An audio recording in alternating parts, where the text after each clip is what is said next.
Bonjour tout le monde.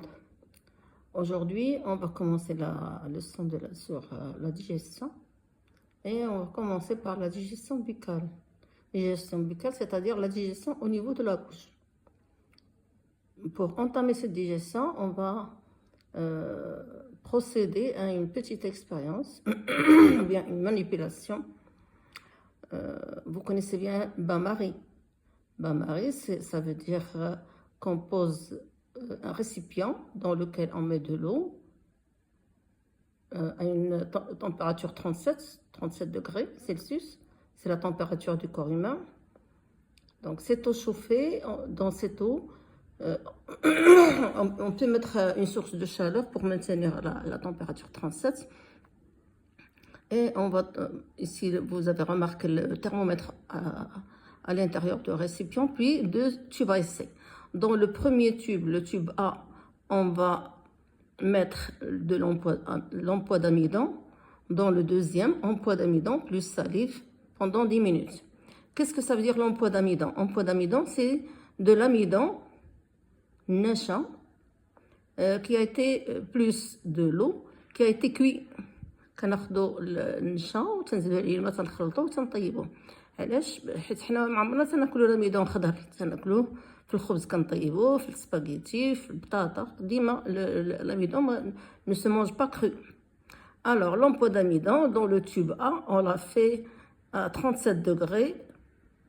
Puis on prend le tube B, on met l'emploi d'amidon plus la salive pendant 10 minutes. C'est la première étape. Deuxième étape, on prend le contenu du tube A. On ajoute sur ce contenu l'eau iodée. L'eau iodée, on a déjà vu que ça sert à mettre en évidence l'amidon. Alors, lorsqu'on ajoute de l'eau iodée sur le contenu du tube A, qui est seulement de l'emploi d'amidon, on obtient une coloration bleu-violette. Ça veut dire que l'amidon est toujours là. Donc, conclusion, présence d'amidon. On passe au tube B, dans lequel on a mis de la salive pendant 10 minutes. On a attendu 10 minutes. On ajoute de l'eau iodée dans le tube B. Et ça n'a pas donné de coloration bleu-violette, ça donne coloration jaune. Coloration jaune, ça veut dire qu'il n'y a plus d'amidon, en disparition d'amidon. Où est-ce qu'il est passé? On va voir après ce qui s'est passé. Donc l'amidon a disparu. On passe à la troisième expérience. Dans la troisième expérience, on va utiliser la liqueur de fenig. Dans la leçon précédente, on sait que la liqueur de fenig, elle met à chaud, elle met en évidence la présence de glucose. L'amidon, c'est un sucre complexe. Le glucose, c'est un sucre simple. Donc, on prend le contenu du tube A, le reste du contenu, sur lequel on ajoute de la liqueur de fenig, on chauffe, on obtient toujours une coloration bleue. Donc, résultat, coloration bleue, ça veut dire, la conclusion, ça veut dire qu'il n'y a pas de glucose. Pardon, je m'excuse pour ce bruit. Alors, pour la quatrième expérience, on prend le contenu du tube B, dans lequel on a mis l'emploi d'amidon plus salive et on l'a laissé 10 minutes. On ajoute la liqueur de fenig, ça a donné un dépôt rouge brique. Présence donc de dépôt rouge brique indique la présence de glucose, apparition d'un sucre simple, le glucose. Donc, qu'est-ce qui s'est passé à votre avis? Alors, qu'est-ce qu'elle a fait la salive? La salive a joué son rôle. Elle a dégradé l'amidon, elle l'a transformé en glucose. Ça y est, c'est tout simple. Et c'est une digestion chimique au niveau de la bouche, digestion buccale de l'amidon, ou bien la transformation de l'amidon au niveau de la bouche en glucose. Il y a une étape ici, elle est un peu sautée. Le glucose, l'amidon se transforme en maltose, puis après en glucose. On va voir tout ça après. ici le document 2, simplification partielle de l'amidon au niveau de la bouche. La molécule d'amidon, on a dit que l'amidon c'est une molécule complexe. Il est constitué d'une molécule complexe. Vous avez vu la chaîne de ses constituants, elle est complexe. Il y a dans la salive, il y a une enzyme. Une enzyme, c'est un produit chimique qui s'appelle l'amylase salivaire. Cette enzyme, elle tire toujours son nom de l'endroit ou bien de l'organe qui la sécrète, salivaire, c'est-à-dire les glandes salivaires, amylase, et de l'aliment qu'elle digère. Amidon, amylase, salivaire, salive. Et vous allez remarquer les ciseaux, cette amidon salivaire, cette amylase salivaire, elle va couper la molécule d'amidon en maltose, comme j'ai dit tout à l'heure. Ça va donner deux parties plus. Et ce maltose, il sera digéré après, il sera transformé en glucose. C'est pour ça que si vous prenez un morceau de pain que vous mettez dans la bouche et que vous essayez de l'écraser entre les dents, il sera mouillé par la salive. Si vous le laissez plus que 10 minutes dans la bouche, ça va donner un bol alimentaire bien sûr, et vous allez donner le temps à l'amylase salivaire de travailler et de transformer le glucose en maltose, l'amidon en maltose, puis en glucose. Et vous aurez un goût sucré. C'est pour ça que les bébés conservent le morceau de pain dans leur bouche pendant une longue durée parce qu'ils sentent le goût sucré du pain. Parce que l'amidon, il n'est pas sucré, car c'est un sucre complexe, mais le glucose, il a le goût sucré. Alors, il y a un deuxième exercice. L'exercice numéro 1. Pour connaître l'influence de la température sur l'enzyme salivaire, on met dans 3 tubes à essai, A, B, C, de l'emploi d'amidon, plus de la salive fraîche. 10 minutes plus tard, on ajoute au tube A de l'eau iodée, au tube B de la liqueur de Fehling.